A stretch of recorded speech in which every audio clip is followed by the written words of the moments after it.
सोई मरत है, ये धीर दिल को दीजिए, एक बार मोए पुचकार की प्यार मैया की। एक बार मैया मुझसे कुछ भी कह दे, अब मैं ज्यादा देर तक नहीं जीवित रहने वाला हूं। माँ माँ माँ, दुख सुख की जो कैरी मैया मुझसे कह ले।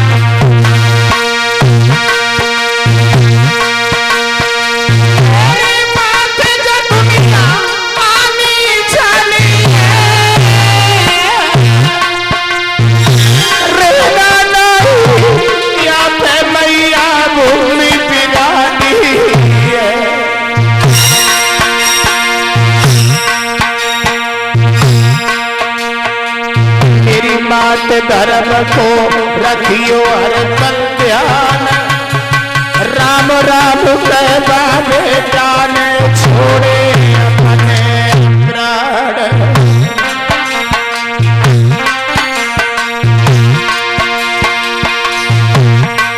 बाकी माटी रही पड़ी हंस किनारों करियो, लला की माटी रही पड़ी सुअनायु वरन उड़िया।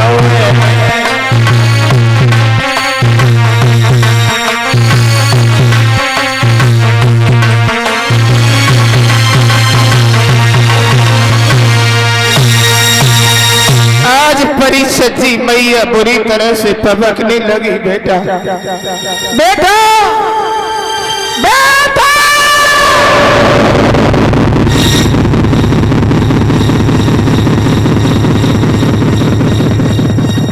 उस बगिया में मैया कोई धैर्य बंधाने वाला नहीं था। मैया की गोदी में बेटा का सर एक और लुढ़क गया। दोस्तों, आज मैया अपने बेटा के बुखार बिंद पर बुखार बिंद लग करके रोने लगी। लला अरे मोह पे मोह धरना, मात की छूटी गई थी बबकारी।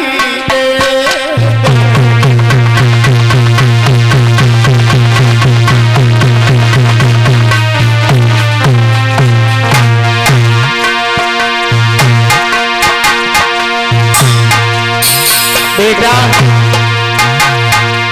अरे मोह पे मोह धरना, मात की छूट गई थी बबकारी।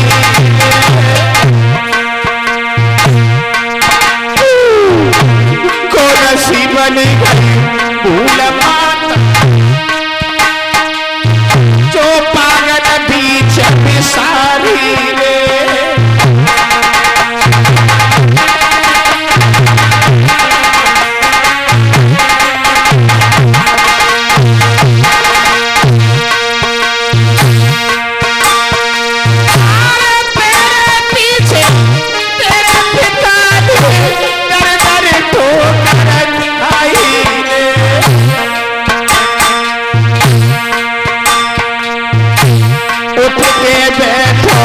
कुमारो हजारी तेरी मैया नहीं जगाई।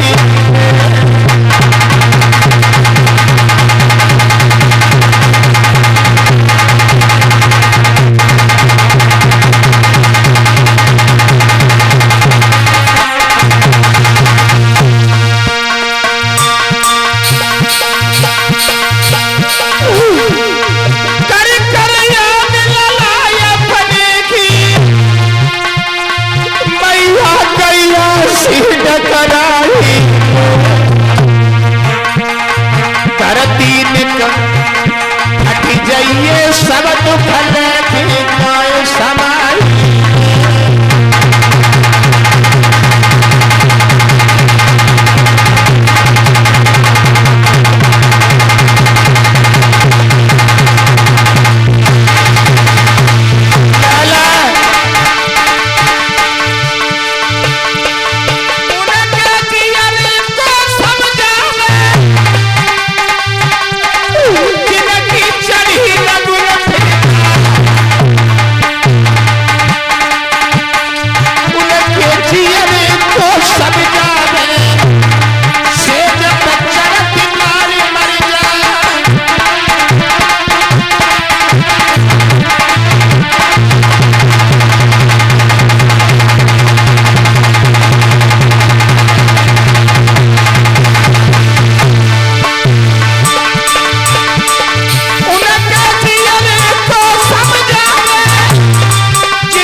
आज मैया ने लाला अपने लाला के मुंह पर मुंह रख लिया और कहा, बेटा किसके सहारे में अपना जीवन बिताऊंगी।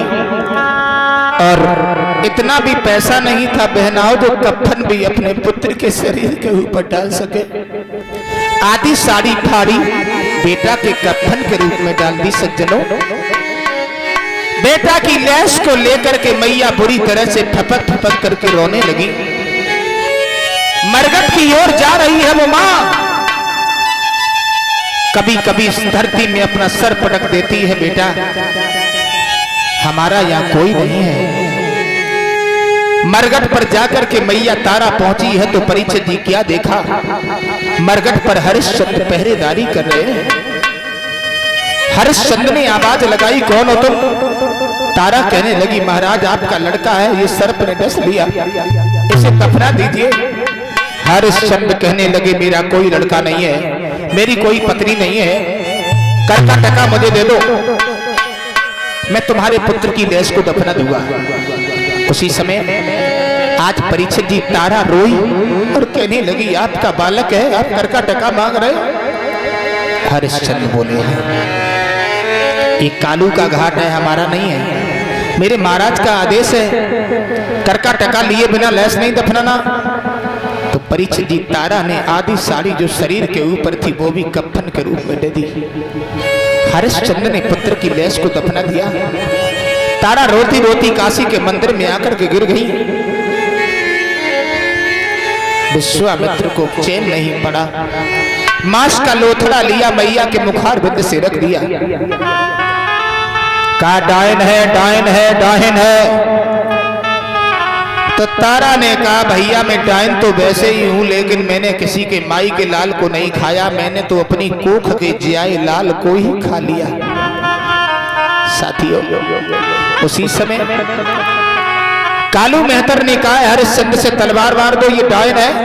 और जो तलवार मारने को चले, विश्वामित्र भागे, भाड़ में जाए ऐसी जांच हमें नहीं करनी। एकदम से विश्वामित्र पकड़ लेते हैं तलवार को। ठहरा भाइयों, आवाज लगाई है तारा ने, बाबा जी तुम? महात्मा जी बोले, हम तुम्हारे धर्म की परीक्षा कर रहा था। तारा कहने लगी, तुमने तो हमारा बच्चा खा लिया। बोले नहीं, आवाज लगाओ, तुम्हारा बालक यही है। जो मैया ने आवाज लगाई, बेटा रो मैया मैया कह के मैया की गोद में आ गया। बोलिए गोविंद भगवान की। विश्वामित्र ने कहा है धन्य है तुम्हारे जैसे सत्यवादी हरिश्चंद्र को, तुम्हारे जैसी पत्नी तारा को, तुम्हारे जैसे पुत्र को वरदान मांगो। तो तारा ने कहा बाबा इतना दीजियो जामे कुटुंब समाए, और मैं भी भूखी ना रहूं, कोई संत न भूख हो जाए। भक्तों पुनः अयोध्या नगरी का राज्य वापस हुआ है। सत्य परेशान हो सकता है लेकिन पराजित नहीं। पुनः अयोध्या में आकर के हरिश्चंद्र अयोध्या का राज्य संभालते हैं। धन्य है तारा, रोहितास और महाराज हरिश्चंद्र, जिन्होंने धर्म के पीछे अपने जान की परवाह नहीं की। बोले वृंदावन बिहारी लाल की।